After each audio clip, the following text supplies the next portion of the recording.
بسم اللہ الرحمن الرحیم۔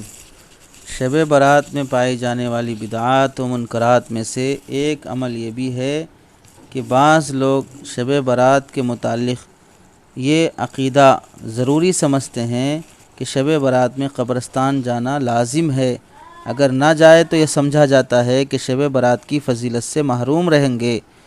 کچھ کریں یا نہ کریں، بہر صورت قبرستان اہتمام سے جانا ضروری ہے، جبکہ شرعی اعتبار سے قبرستان جانا اور وہ بھی شب برات میں جانا ضروری واجب درجے کا عمل نہیں ہے۔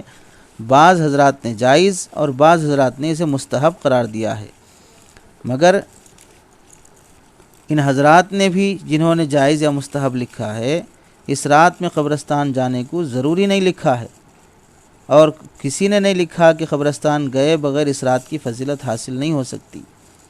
صرف ترغیب کی بات ہے، نہ جانے پر فضیلت سے محروم رہنے کی کسی نے بات نہیں لکھی۔ اور غور کیا جائے، اس رات کی فضیلت ہر شخص اپنے مقام پر ہوتے ہوئے شرعی طریقے سے عبادت کرتے ہوئے حاصل کر سکتا ہے۔ تو جس آدمی کو اس رات میں اپنی حیثیت کے مطابق عبادت کی توفیق ملے، وہ عبادت کر لے، وہ فضیلت سے محروم نہیں رہے گا، خواہ وہ قبرستان نہ بھی جائے۔ لیکن اگر کوئی آدمی صرف قبرستان جانے کا اہتمام کر لے اور کسی بھی طرح کی عبادت نہ کرے اور یہ سمجھے کہ اس رات کے فضائل کا مستحق وہی شخص ہوگا جو قبرستان جائے، تو اس طرح کا شخص اس رات کی فضیلت کو حاصل کرنا تو دور کی بات، الٹا وہ شخص گنہگار ہوگا، چونکہ ایک جائز یا مستحب عمل کو ضروری سمجھ کے کر رہا ہے اور اسی کو عبادت سمجھ رہا ہے اور دوسری عبادتوں سے محروم رہ رہا ہے۔ اس کے علاوہ بعض لوگ اجتماعی طور پر جماعت بنا کر امام کے ساتھ، خطیب کے ساتھ راستے بھر میں کچھ ادھر ادھر کی فالتو بکواس کرتے ہوئے جاتے ہیں۔ اجتماعی شکل میں قبرستان جانا اللہ کے نبی علیہ السلام کے عمل سے بھی ثابت نہیں ہے۔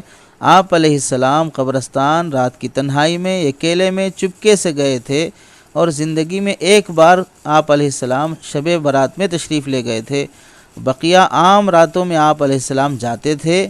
اس رات بھی آپ علیہ السلام تشریف لے گئے ہیں، تو آپ کے جانے کا جو انداز تھا، اس انداز سے اگر کوئی جاتا ہے تو بالکل اجازت ہے، لیکن اجتماعی طریقے سے جانا، باتیں کرتے ہوئے، ہنسی مذاق ہوتے ہوئے قبرستان جانا، یہ ایک طرح کی شریعت میں زیادتی ہے، فضول باتوں کا اہتمام ہے جس سے بچنا چاہیے۔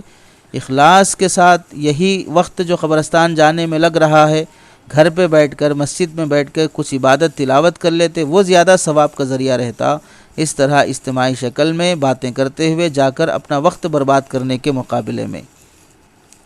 بعض لوگ قبرستان جاتے ہیں، موم بتی، چراغ اور دوسری خوشبو کی بتیاں ساتھ لے کر جاتے ہیں، اگربتیاں ساتھ لے کر جاتے ہیں، جبکہ قبرستان میں بلا ضرورت کے آگ جلانے کی اجازت نہیں ہے۔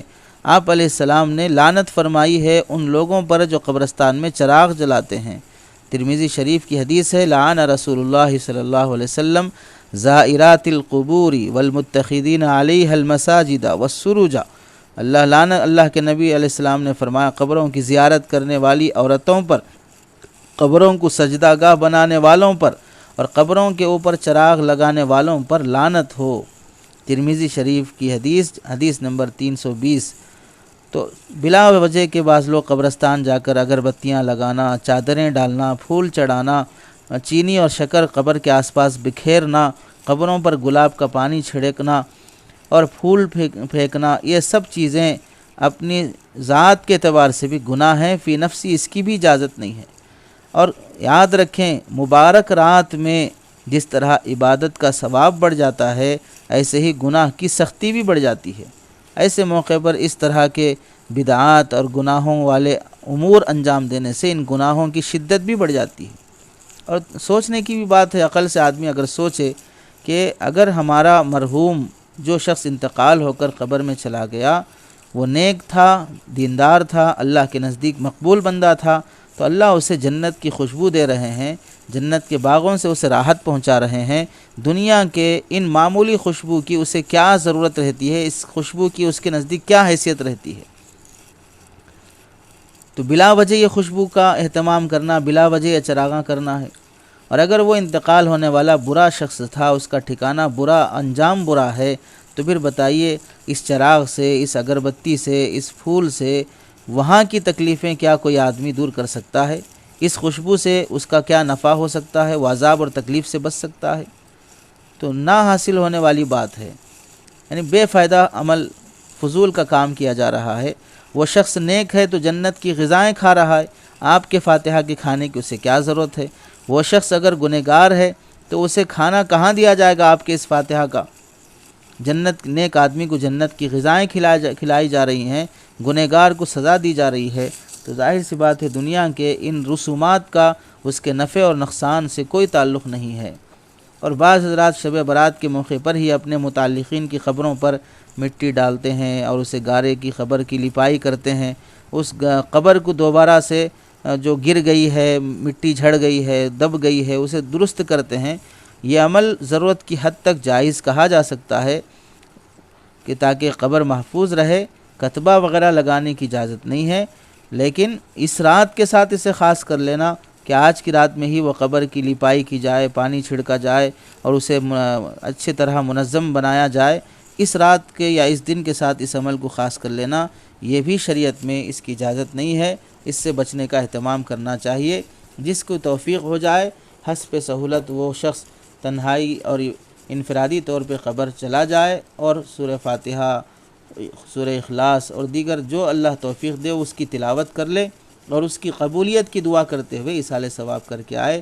اجتماعی شکل میں جانا یا جانے کو ضروری سمجھنا، نہ جانے والوں پر طعن کرنا اور اس کا اہتمام اور ضروری اس کو سمجھ لینا، یہ چیزیں قابل اصلاح ہوتی ہیں۔ قبرستان جانے کا مقصد اللہ کی قبر اور موت کو یاد کرنا مقصود رہتا ہے، اپنی موت کو یاد دہانی مقصود ہوتی ہے۔